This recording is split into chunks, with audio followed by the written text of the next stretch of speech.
Sabi ko in my previous videos na gagawa ako ng isang tutorial videos on how to use the buck boost converter in my ATX Benz power supply unit as a battery charger.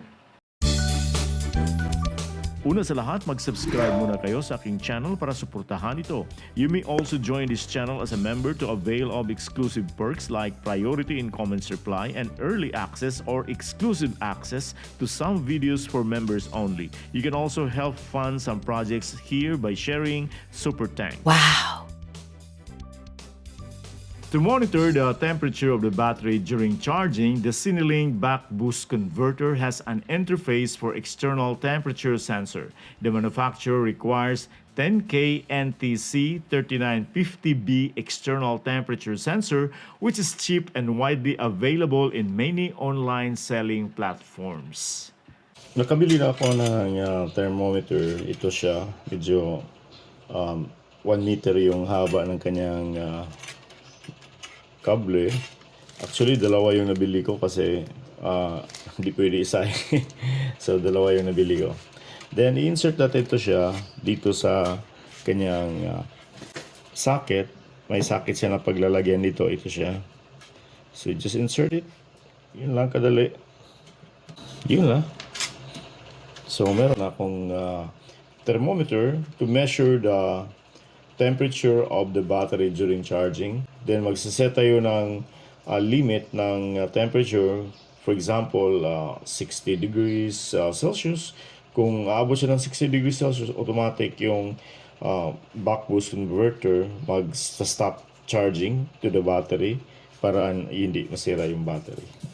Ang first natin gagawin, pupunta tayo doon sa group setting. So, long press I set here.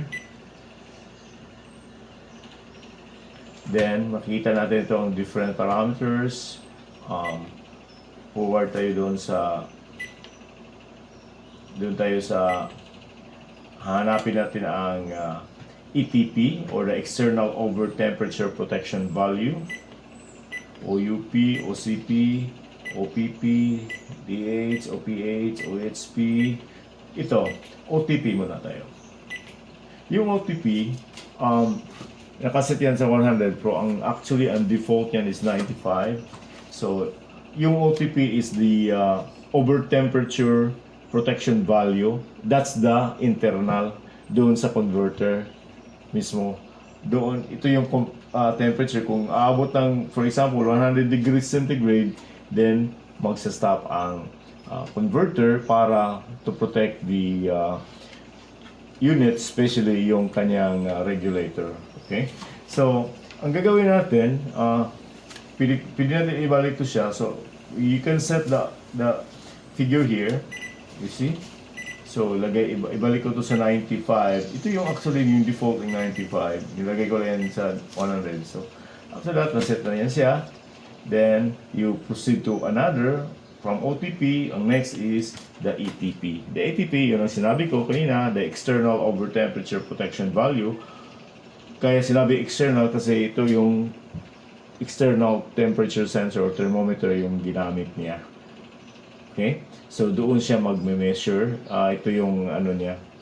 At this time, nakaset to siya at off. Yung default niya is off because out of the box, wala tong kasamang thermometer or temperature sensor ang converter. Now, we have to set that. So again, simple lang. Kung nasa ATP ka na, ang gagawin mo lang is press the power button here. Then you can see here the value. Turn the knob here to change the value. Let's say gawin natin 60. So, yun na. Then you exit by pressing I set or the SW. Press and hold hanggang mag-exit siya. So yun. Nakaset na yan sa 60 degrees for the external temperature protection. I intend to charge my lead-acid batteries for this experiment using the buck boost converter. Dahil maulan, hindi masyadong na-recharge yung mga batteries ko. Ito, galing ito sa aking multipurpose na emergency lamp. Okay. So, i-measure natin ang voltahe nito ngayon. nasa 4.90, naglalaro siya, so hindi siya aabot talaga ng 5. Then, ang mga lead acid battery tulad nito, pag puno siya, it's 6.44 volts, that's 100%. Pag bumaba sa 6.11, 50% na lang yan. Kung bababa pa hanggang 5.81 volts, 0% na actually ang laman yan. Okay? Kahit i-measure mo pa, akala mo mayroong voltahe, pero actually wala na yung laman. So, ang advice is do not use or do not completely discharge the battery. Kung lampas na siya ng 50%, recharge mo agad. Although, once in a while, kailangan mo rin itong i-completely discharge para magbago yung cycle niya. I-measure natin muna ang voltahe nito. Yung charging voltage natin is mataas. Although 6 volts lang nakaregister dito sa aking converter. Ang readings dito sa ating converter nasa 6 volts lang. Diyan is lampas konti. So may diferensya lang yan sa readings actually. Okay. So charge natin. Bumagsak sa 4.34 yung charging voltage, at ang current niya na draw from our charger is 181 milliamperes at 0.93 watts. Okay, so it's working. Then ilagay natin itong ating thermometer, yung temperature sensor, external temperature sensor, para ma-monitor lang yung temperature ng battery. So mga lead acid battery tulad nito, ang charging time is abot ng 6 hours to 12 hours. Kung lithium ion batteries, 1 to 2 hours, okay na, di ba? Ito, matagal talaga siya pag lead acid batteries. The moment the battery is connected to the converter, the battery icon appears on the display. Mas makakasave kung solar panel ang gagamitin sa pag-charge using this buck boost converter, kaso lang may limitations. LUP means this is the lowest current voltage protection, the input voltage protection. So if the voltage input is below 5.5 volts, then the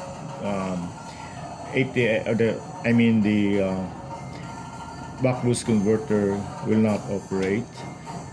But now we are using the ATX to power the converter. That's why it's operating. But if we transfer the connection from the ATX to the solar panel, you can only see they're blinking. It's because the power of the solar panel is lesser than 5.5 volts. Although the ratings is 6 volts, but if it's not too hot, then the panel is not able to generate 6 volts or 5 volts. Kaya andyan, hanggang dyan lang, hindi siya maka-operate. Now, kung gusto natin na iset yung current input, not current, but the input voltage, hindi na to ma-lessen pa yung minimum input voltage ng converters at 5.5 volts. Kung i-try natin i-adjust, let's check. Hindi mo muna ma-adjust yan. 5.5 yung pinaka-mababa niya. So hanggang dyan lang. Wala tayong choice. Ang capacity nito ay 4,500 milliampere hour lang, or 4.5 ampere hour. Lapas na tayo, nasa 4.580 na nga, pero hindi pa nag-stop. But actually I set the converter to charge the battery up to 4,500 milliamperes only, pero lumampas na eh. Pero ito, puno na to siya. Pwede natin i-try dito sa lamp. Tingnan natin. So i-connect natin, negative, then positive.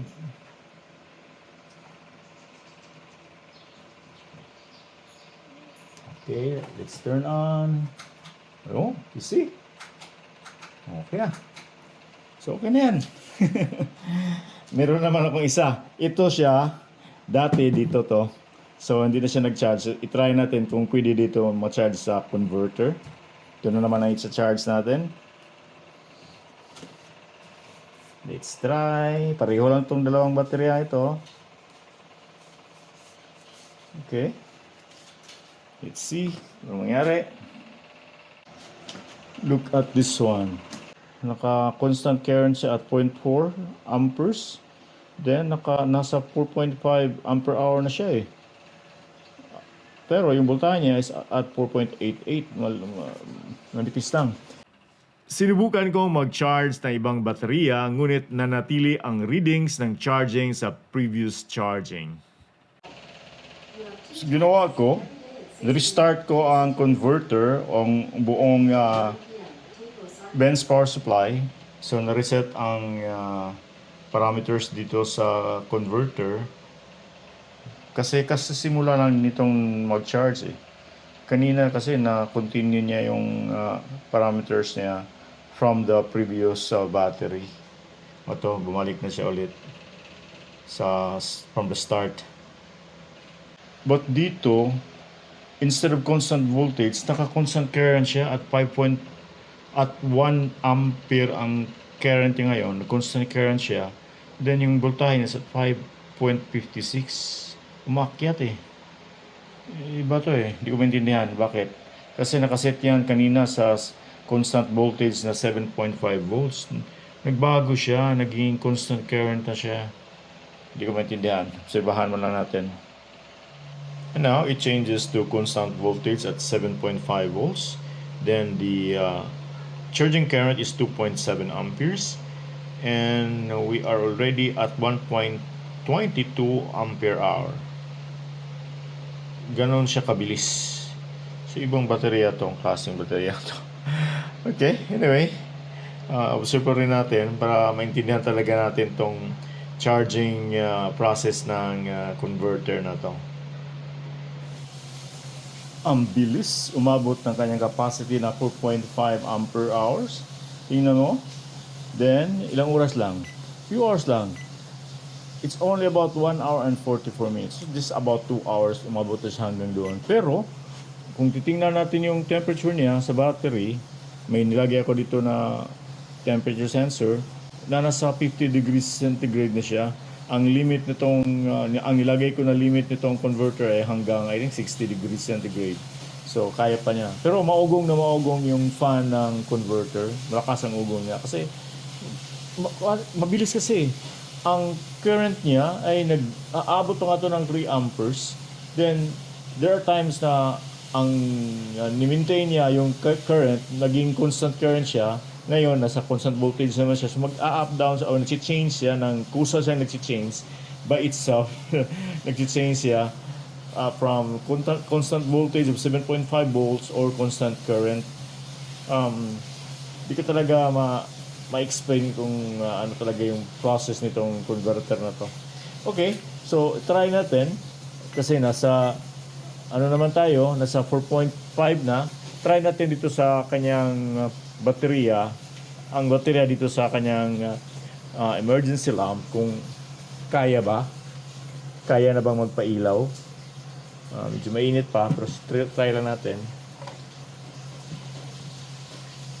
Tingnan natin kung may laman. Okay. Press. Wala. Sira talaga itong battery to. Walang laman. Oh, walang laman siya. Okay. Hindi umilaw. So, sira na itong battery to. It turned out na kahit sirang baterya, mag-a-attempt mag-charge ang converter na to, but in the end, walang laman ang baterya. So, it's a waste of power and also money. The only clue is sobrang bilis ang kanyang charging. I tried also another defective battery and the charging was so slow, umabot ng halos 2 linggo. Dahil sa bagal, then in the end, wala ring laman ang baterya. So hanggang sa ngayon, nag-aaral pa rin ako tungkol dito sa aking buck boost converter na nasa aking ATX Benz power supply unit. If you have your own experiences about buck boost converter charging batteries, pakishare dyan sa comment section below. Daghang salamat, bye!